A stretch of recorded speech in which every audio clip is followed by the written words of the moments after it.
Bismillahirrahmanirrahim. Welcome to Skaria School and Colleges. Hope you all are fine.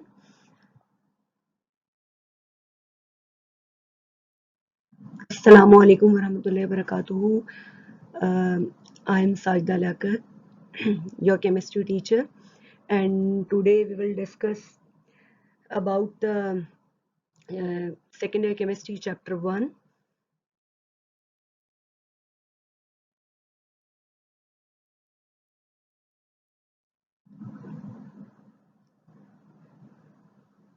This is a title page of your book, Textbook of Chemistry, Grade 12, National Book Foundation as Federal Board, Islamabad.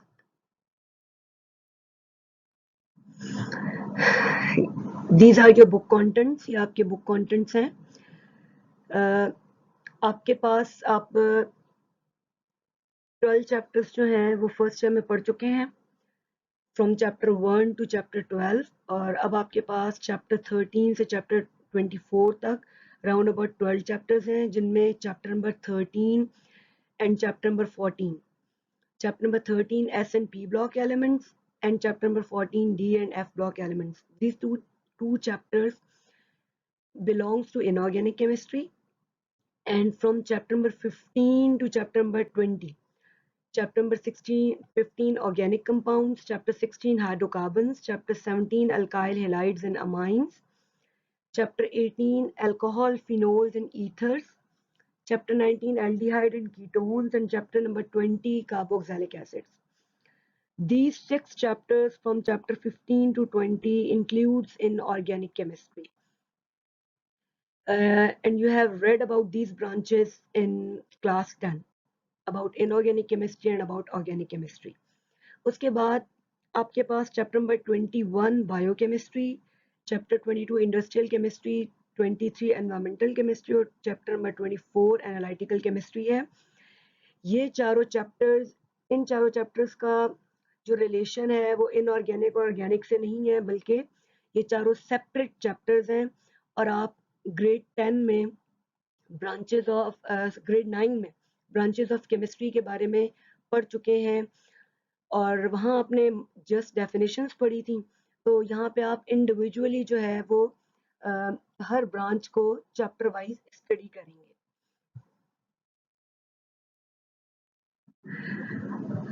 अब मैं आपके साथ paper pattern, second year का paper pattern discuss करूंगी. आपके पास जो paper के लिए टोटल मार्क्स हैं वो है 85 और इसके लिए जो टोटल टाइम अलाउड है वो है 3 आवर्स. सेक्शन ए जो है वो आपका एमसीक्यूज बेस्ड है, ऑब्जेक्टिव है और ये कंपलसरी है और ये 17 मार्क्स का है. Question number 1, fill the correct option in OMR sheet. आपने ओएमआर शीट में करेक्ट ऑप्शन को फिल करना है और हर ऑप्शन का 1 मार्क है. उसके बाद फिर सेक्शन बी है. सेक्शन बी अब यहाँ से सब्जेक्टिव पोर्शन जो है वो स्टार्ट हो चुका है.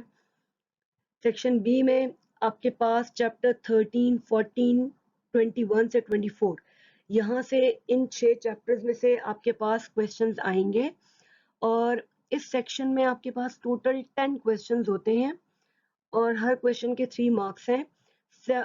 3 7s are 21, यानी हर क्वेश्चन के 3 मार्क्स हैं और आपने 7 क्वेश्चंस अटेम्प्ट करने हैं 10 में से. तो इस तरह आपके ये राउंड अबाउट 21 मार्क्स हो गए.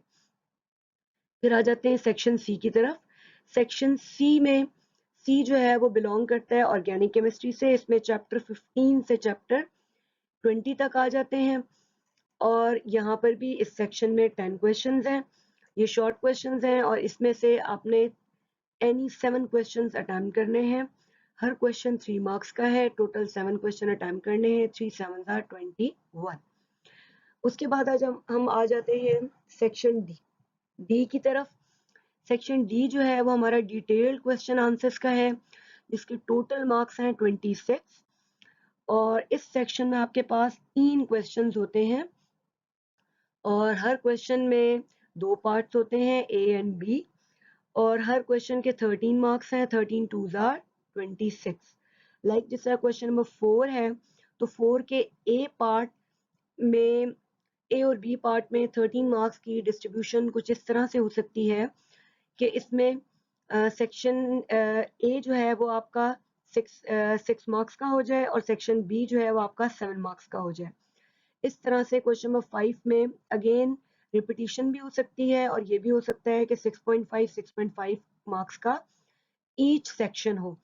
और फिर एक कंडीशन ये भी हो सकती है कि लाइक क्वेश्चन नंबर 6 में एक क्वेश्चन आपका 7 मार्क्स का हो, एक पार्ट 7 मार्क्स का हो और दूसरा पार्ट जो है वो 6 मार्क्स का हो।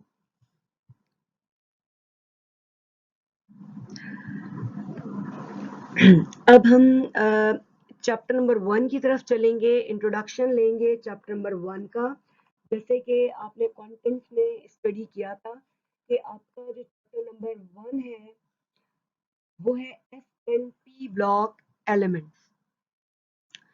तो एसएनपी ब्लॉक एलिमेंट्स में जैसा कि आप ग्रेड 9 में जो है वो पढ़ चुके हैं, आपके पास चैप्टर था पीरियोडिक टेबल एंड पीरियोडिसिटी, उसमें आप पढ़ चुके हैं एसएनपी ब्लॉक एलिमेंट्स के बारे में।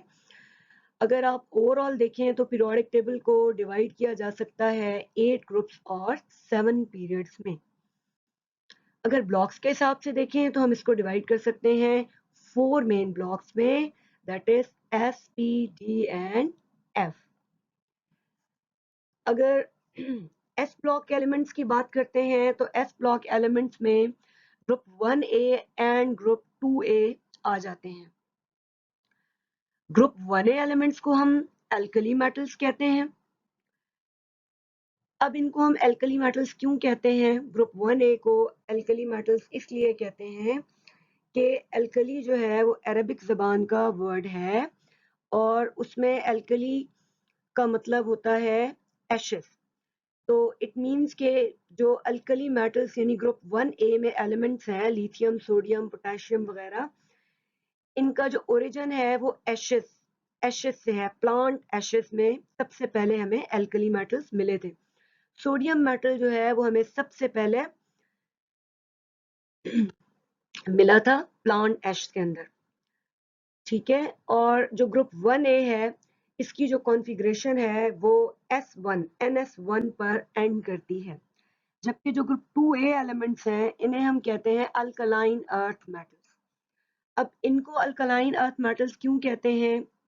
इनको अल्कलाइन अर्थ मेटल्स इसलिए कहते हैं कि इनका जो ओरिजिन है वो मोस्टली अर्थ क्रस्ट है, ये हमें अर्थ क्रस्ट से मिलते हैं।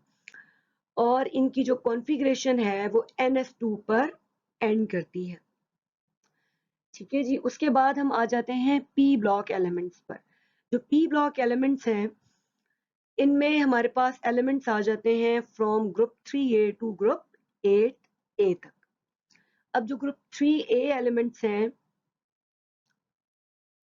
ग्रुप 3A एलिमेंट्स हैं, इन्हें हम कहते हैं बोरोन फैमिली।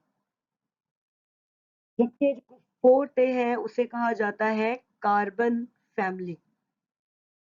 ग्रुप 5A कहलाता है नाइट्रोजन फैमिली। ग्रुप 6A को आप कहते हैं oxygen family.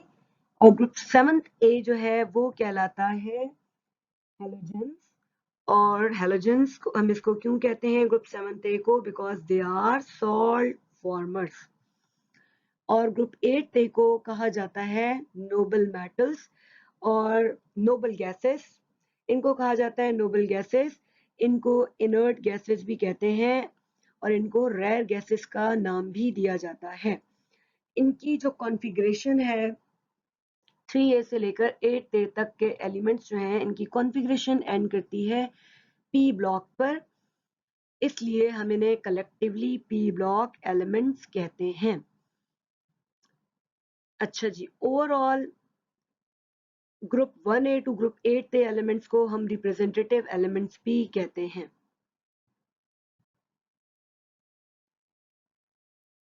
I hope you understand the lecture. Thank you so much. Stay blessed.